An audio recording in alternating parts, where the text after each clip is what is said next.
Sir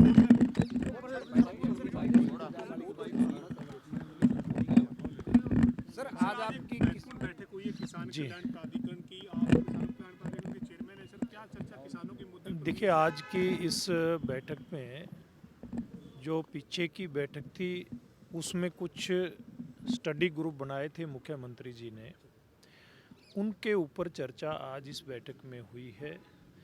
चाहे वो जल भराव की समस्या के बारे में बात हो, पशुपालन की बात हो, फसलों के विविधीकरण की बात हो, या फिर ऑर्गेनिक फार्मिंग और नेचुरल फार्मिंग की बात हो, ऐसे जितने भी विषय हैं उनके ऊपर आज चर्चा किसान कल्याण प्राधिकरण की बैठक मुख्यमंत्री जी की अध्यक्षता में हुई है।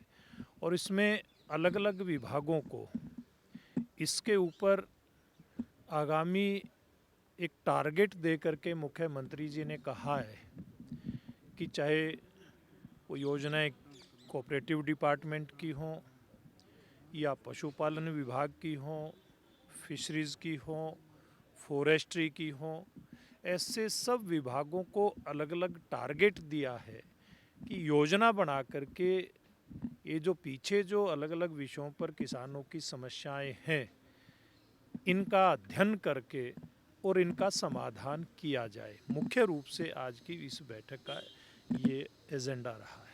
सर, किसान कल्याण प्राधिकरण को जिस तरीके से, जिस उद्देश्य के साथ सरकार ने बनाया है किसानों के हित के लिए काम करने के लिए, तो आज इससे पहले बैठक हुई थी सर, उसमें अलग अलग काम दिया गया था।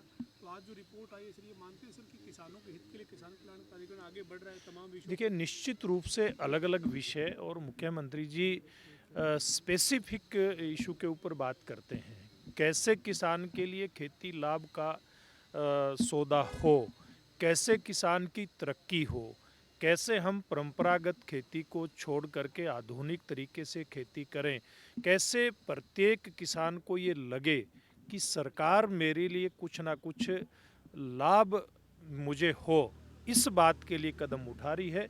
मुख्यमंत्री जी पॉइंट वाइज इस बात के ऊपर फोकस करके चर्चा करते हैं और निश्चित रूप में आज की ये बैठक जो हुई है, भविष्य में इसके दूरगामी परिणाम आने निश्चित हैं। सर, पॉलिटिकल सवाल एक, आज भूपेंद्र सिंह हुड्डा को ईडी ने बुलाया था मनी लॉन्ड्रिंग के मामले में, किस तरह से पूछताछ? देखिए, बहुत सामान्य चीज़ें हैं। पूछताछ जहां आम आदमी से किसी विषय में हो सकती है, किसी भी केस में हो सकती है, टैक्स विभाग है, कुछ दूसरे विभाग हैं, एक्साइज विभाग है, अलग अलग व्यापारी गणों से भी बात करता है। तो जिनके खिलाफ इस प्रकार के कोई इशू आते हैं, उस प्रकार की बातें होती हैं और ये राजनीति में स्वाभाविक है।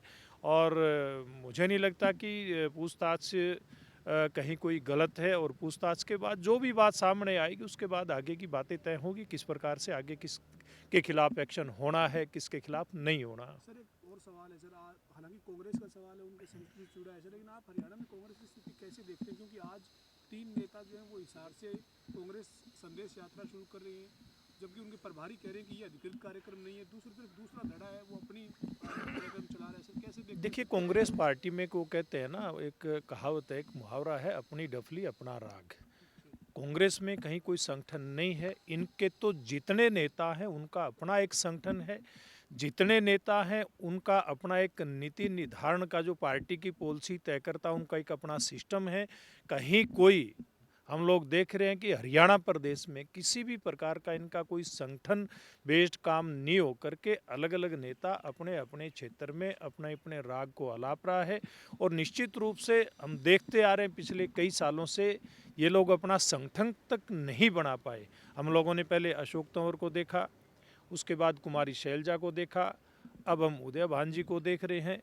तो ये पहले भी इसी प्रकार से एक नाकामयाबी का दौर इन लोगों का रहा है और भविष्य में भी ये पार्टी इसी प्रकार से रहेगी।